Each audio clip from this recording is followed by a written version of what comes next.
What you're about to hear is not a theory, not speculation, but a sequence of observations that, taken together, challenge everything we understand about how the universe behaves. It is April 2nd, 2026, and just 6 hours ago, the James Webb Space Telescope transmitted an image that forced an entire control room into silence. Not confusion, silence. Because sometimes the data doesn't just surprise you, it contradicts reality. I want you to picture Jupiter, more specifically its most iconic feature, the Great Red Spot, a massive, centuries-old storm system larger than Earth, powered by immense gravity, deep atmospheric layers, and extreme pressure. It exists because Jupiter is a gas giant with thousands of kilometers of dense atmosphere. That storm is not just weather, it is physics in action. Now replace Jupiter with an object called 3I Atlas. This is not a planet, it is a comet, a frozen remnant, roughly 4 kilometers wide, drifting through the near vacuum of space. No atmosphere, no pressure layers, no internal heat engine capable of sustaining anything remotely similar to weather. By every model we have, it should be inert, just releasing gas and dust as it warms near the Sunday. But as of 4 UTC this morning, 3I Atlas is doing something that should not be possible. It is displaying a rotating crimson vortex on its surface. Not a loose cloud, not random turbulence. A structured, mathematically precise vortex, visually and dynamically identical to Jupiter's Great Red Spot, scaled down but proportionally exact. A storm on an object that cannot support storms. Take a moment and think about that. The probability of a chaotic cometary coma organizing itself into a stable, rotating system that perfectly mirrors a planetary storm has been calculated. The result is approximately 1 in 4.8 trillion. In physics, numbers like that are not called unlikely. They are called impossible. When the initial data arrived from the JWST's NIRCam instrument, the first assumption was error, sensor noise, calibration drift, something in the pipeline. Because a comet cannot generate a weather system, it lacks every required condition. No gravity well to hold gases, no thermal gradients to drive circulation, no atmospheric layers to sustain pressure differences. But then the confirmation came. The Gaia spacecraft independently observed the same structure, same coordinates, same rotational behavior. A coherent, red-shifted vortex embedded in the coma of a comet. 2 different instruments, 2 different methods, 1 identical conclusion. What we are looking at is a frozen object organizing its surrounding gas into a high-pressure storm system that mirrors one of the most complex atmospheric phenomena in our solar system. And the precision is what makes this truly unsettling. The rotational velocity at the outer edge of this microvortex was measured at 430 kilometers per hour. Not an estimate, an exact proportional match to the rotational dynamics of Jupiter's storm when scaled by size. This is not turbulence. Turbulence is chaotic, unpredictable, unstable. This is controlled. Even more concerning is how suddenly it appeared. Less than 24 hours ago, 3I Atlas showed no such behavior. It was behaving exactly as expected. Now, it is effectively wearing the signature of a gas giant. So the question becomes unavoidable. Why would a 4-kilometer comet replicate a 14,000-kilometer planetary storm? What system could possibly generate the energy required to sustain such a vortex in deep space? And perhaps most importantly, what mechanism could produce something this precise, this structured, this intentional? Because based on data that has not yet been publicly released, this storm is not just sitting on the surface, it is being driven from beneath. And to understand why that detail changes everything, we need to step back and examine what a comet is supposed to be and why 3I Atlas is breaking every rule we have ever written. Stay with me, because what comes next is where the anomaly becomes a pattern, and patterns are never accidental. If you want to understand why this discovery is shaking the foundations of astrophysics, you first need to understand something very simple. Comets are not supposed to organize anything. They are chaotic by nature. They are leftovers from the birth of the solar system, cold, irregular bodies made of ice, dust, and rock. When they approach the sun, they heat up, and that heat causes gases to escape. This process is called outgassing, and it creates a surrounding cloud known as a coma. That coma is messy. It expands outward in all directions, shaped loosely by solar radiation and weak gravitational effects. It does not form patterns, it does not stabilize, and it definitely does not create something as complex as a storm system. But 3I Atlas is not behaving like any comet we have ever studied. The shift from unusual to completely unexplainable began on February 14th, just days ago. The first alert came from the Atacama Large Millimeter, Sub-Millimeter Array in northern Chile. Its highly sensitive receivers detected carbon monoxide gas being emitted from the object, but instead of expanding outward like a normal coma, the gas was rotating, not drifting, rotating. The motion was measured at 430 kilometers per hour, forming a tight, counterclockwise circle centered precisely on the comet's nucleus. At first glance, there was a possible explanation. If the nucleus itself were spinning rapidly, it could drag surrounding gas along with it. That's rare, but not impossible. But then the second dataset arrived, and that explanation collapsed. The James Webb Space Telescope focused its spectroscopic instruments on the same region. What it detected was not just motion, but structure. There was a clear temperature gradient within the vortex. The center was significantly colder, by about 120 Kelvin, than the outer edges. Pause and think about what that means. A cold core, surrounded by a warmer, faster-moving boundary, forming a distinct pressure wall. That is not random gas behavior. That is the exact thermal signature of an anticyclonic storm, the same type of system seen in Jupiter's Great Red Spot. And then came the third confirmation. The Hubble Space Telescope captured the visual spectrum. The structure was no longer just a motion pattern or a temperature anomaly, it had color. A deep, rusty red tone, almost identical to the ochre coloration of Jupiter's storm system.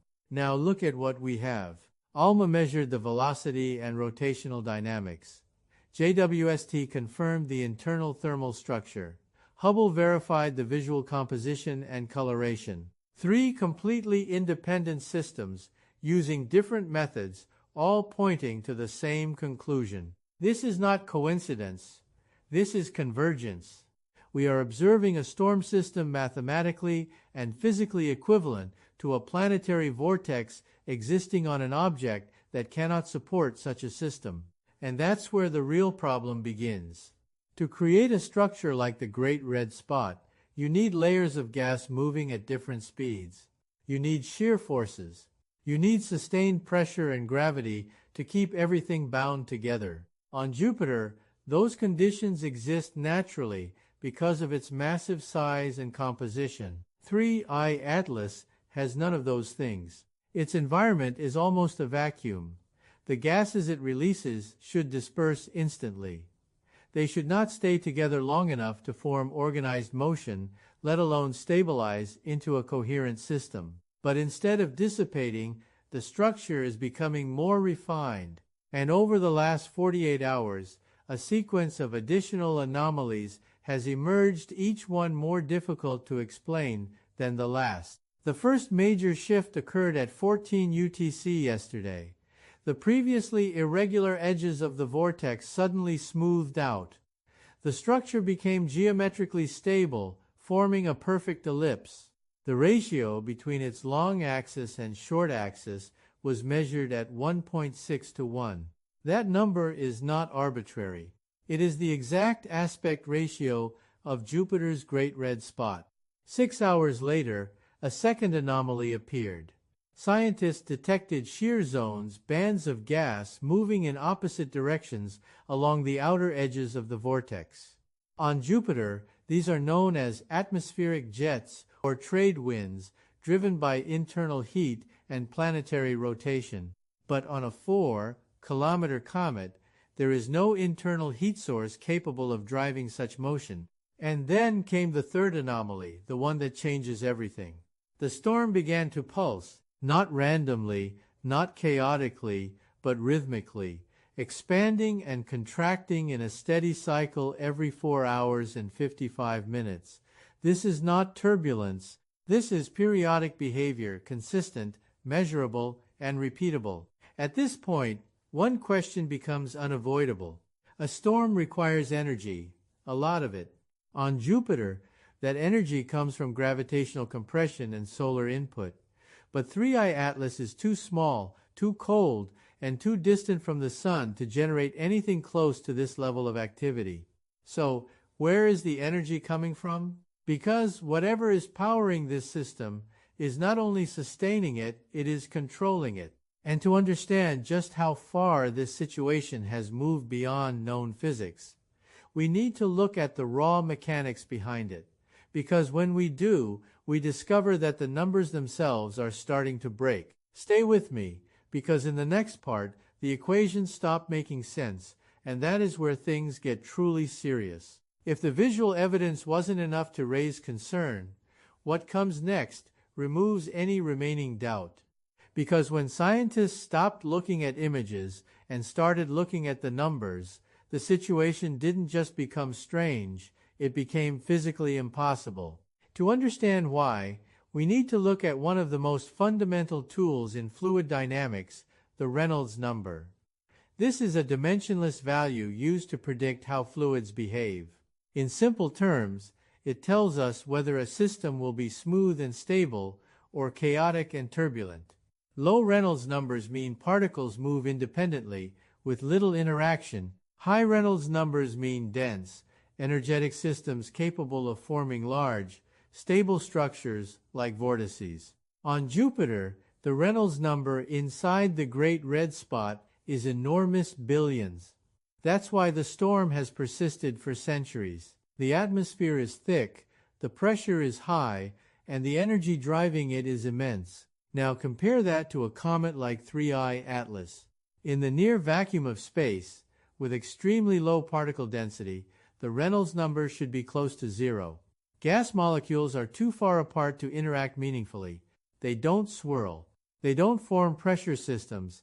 They simply drift away into space. But late last night, the measured Reynolds number for the vortex on 3I Atlas came in at 4.2 million.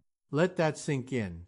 That number implies a level of density and internal interaction that simply cannot exist in a cometary coma. It suggests the gas is behaving less like a dispersed cloud and more like a cohesive fluid, almost like a liquid ocean suspended in space.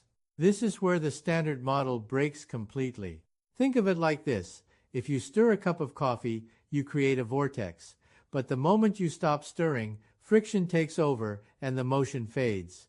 The system loses energy and returns to stillness. On Jupiter, the Great Red Spot continues because the planet itself constantly stirs the atmosphere through internal heat and rotation. But 3I Atlas has no such mechanism. It is not supposed to have an energy source. It is not supposed to maintain motion. And yet, the vortex is not weakening, it is becoming more defined. So the question becomes unavoidable. If the system is being sustained, then something is actively supplying energy. And then, early this morning at exactly 8:15 UTC, something changed that made this situation even more difficult to explain. The Hubble Space Telescope, using its cosmic origin spectrograph, detected a sudden spike in ultraviolet radiation coming directly from the center of the storm. This was not part of any prediction model. There was no expected mechanism that could generate such a signal. But the most important detail was not the spike itself. It was the pattern. The ultraviolet emission was not random. It was structured.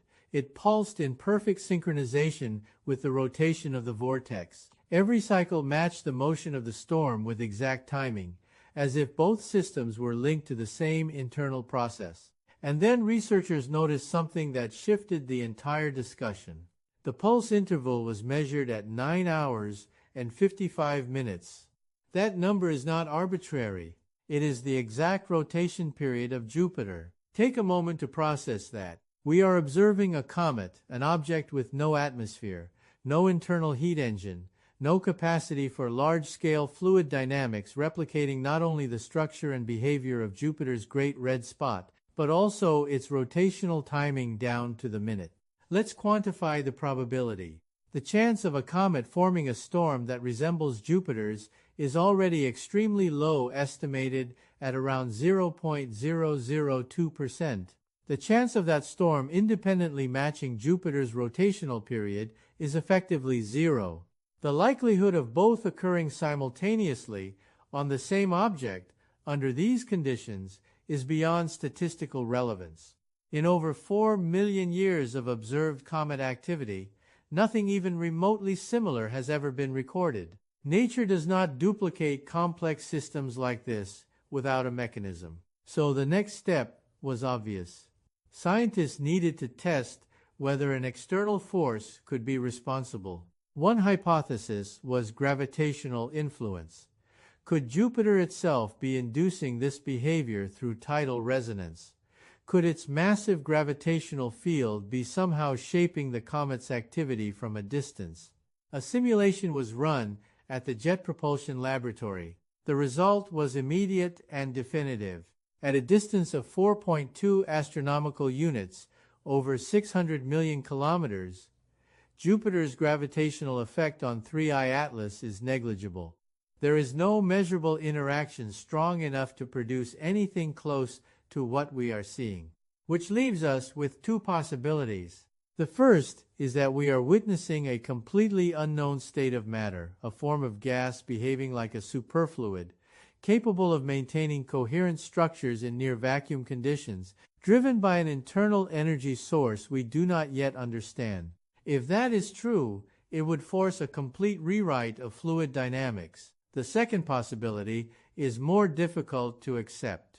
That the system is not natural, that the precision, the replication, the synchronization are not accidents, but outcomes of a process designed to mimic something far larger.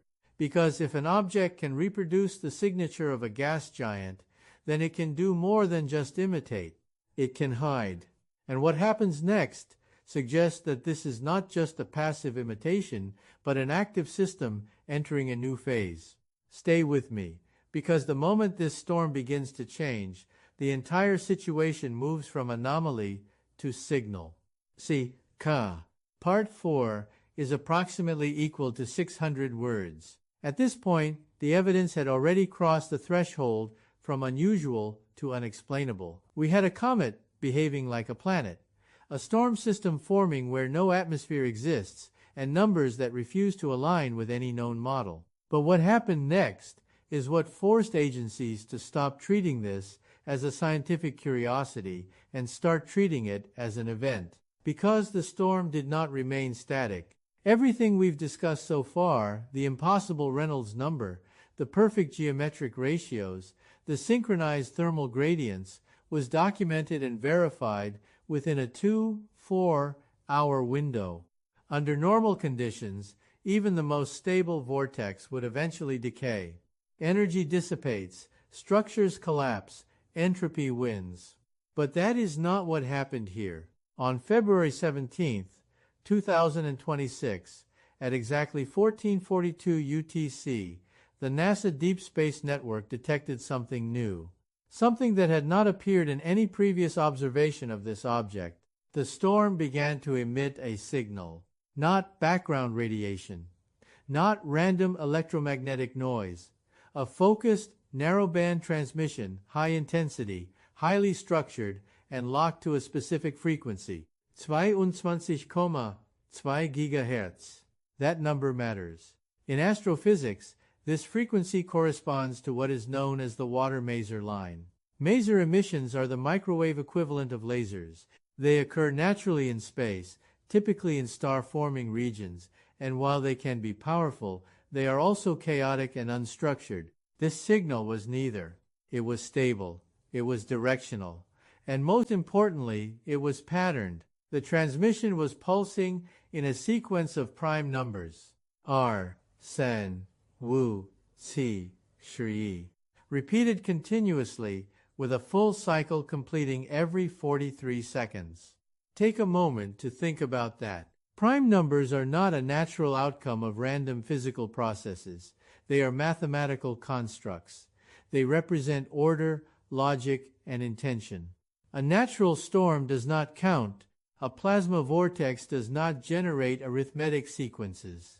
So when this pattern was first detected, the immediate assumption was interference, a ground-based signal, a satellite malfunction, something terrestrial contaminating the data. But within minutes, that explanation failed. 3 independent observatories confirmed the source. The Green Bank telescope in the United States locked onto the signal. The Effelsberg radio telescope in Germany verified the frequency. The Parkes Observatory in Australia triangulated the origin. All 3 pointed to the same location, the center of the red vortex on 3I Atlas. This was not interference. It was not noise. It was a coherent transmission originating from the storm itself. And then, something even more unexpected happened. As the signal intensified, the storm began to move. Now, on Jupiter, the Great Red Spot drifts slowly across the planet's surface due to atmospheric dynamics and rotational forces. Its motion is gradual and predictable, governed by well-understood physics. But 3I Atlas is not Jupiter. It does not have an atmosphere capable of supporting lateral storm movement. It does not have surface winds that can carry a vortex across a rotating body. And yet, the storm shifted position across the comet's surface in a controlled, measurable way. Not randomly, not erratically, deliberately. The motion was tracked over several hours. The vortex adjusted its position relative to the comet's rotational axis, maintaining its structure while relocating across the surface. This is not something a passive system does. This is not something driven by external forces. This is controlled behavior. At this stage, the discussion inside scientific institutions changed completely. The question was no longer, what is causing this? But what is this trying to do?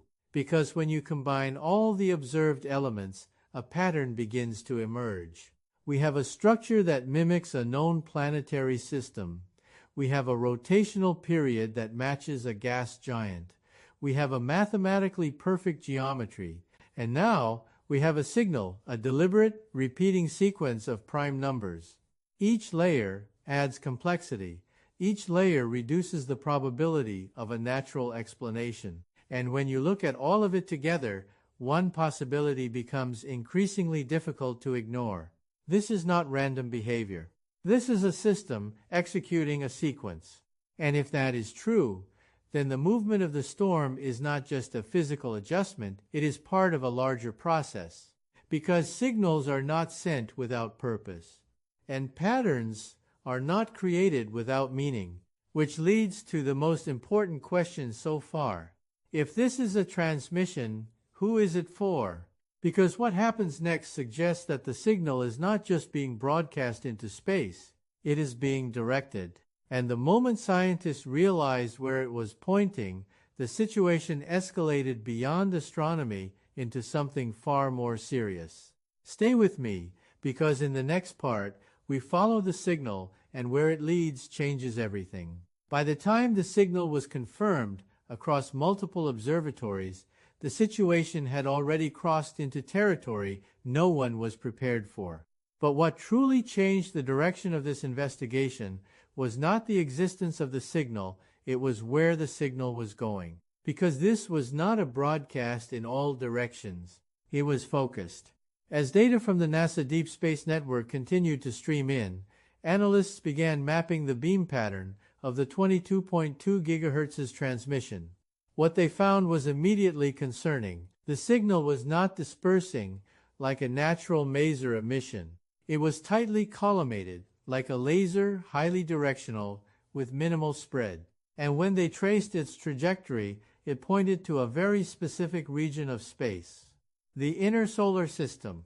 More precisely, it intersected Earth's orbital path.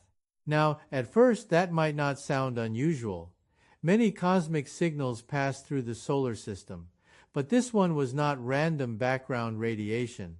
It was structured, repeating, and now clearly aimed. That changes everything. Because once you establish direction, you establish intent.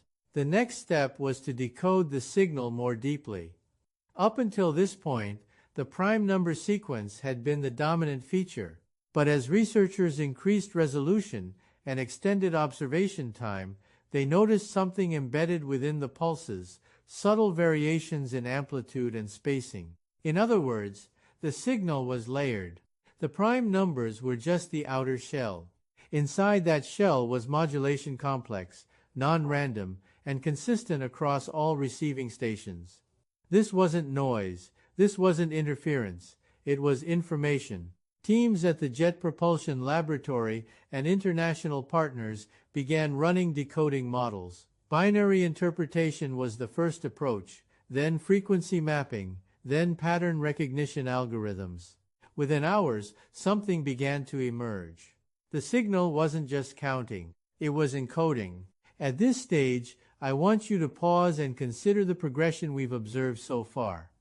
First, a comet develops a storm system identical to Great Red Spot. Then, that storm stabilizes into perfect geometric proportions. Next, it begins pulsing in sync with Jupiter's rotation period. After that, it emits a prime number sequence. And now, that sequence is carrying additional information. This is not random layering. This is structured escalation. Each phase builds on the previous one. And then came the breakthrough. By isolating the modulation patterns and converting them into binary sequences, researchers identified repeating block segments that were not arbitrary. These segments showed statistical distributions that matched known biological encoding patterns. Specifically, 4 distinct repeating states. If that sounds familiar, it should. Adenine, cytosine, guanine, thymine. The 4 base components of DNA. At this point, the room didn't just go quiet, it stopped, because what the data was suggesting was not just improbable, it was unprecedented. The signal was not only structured mathematically, it was structured biologically. The immediate reaction was skepticism. The possibility of false pattern recognition, seeing meaning where none exists, is always a risk in complex data analysis. So the teams ran control tests. They scrambled the data. They randomized input streams. They removed known biases. The result did not change. The pattern held. Across independent systems, across different decoding methods, across multiple institutions, the same conclusion kept appearing. The signal contained a mapped structure consistent with genetic encoding. Now, let's be very clear about what that means. This is not a vague resemblance. This is not a loose analogy. The signal is organizing itself in a way that mirrors the fundamental structure of biological information. And it is coming from a storm on a comet 200 million kilometers away. At this stage, the conversation inside scientific circles shifted again. This was no longer just about physics. This was about information. Because if a signal contains structured data, and that data corresponds to a known system, in this case, biological encoding, then the probability of it being natural approaches 0. And if it is not natural, then it must be generated, which leads to the most difficult question yet. If this is a generated signal, what is it trying to communicate? Because signals like this are not accidental, they are constructed, designed, sent with purpose. And when you combine direction, structure, and content, you arrive at a conclusion that cannot be ignored. This transmission is not just passing through our solar system, it is targeting it. And what comes next is what forced agencies to take unprecedented action. Because once the decoding reached a certain threshold, the implications were no longer theoretical, they were immediate. Stay with me, because in the final part,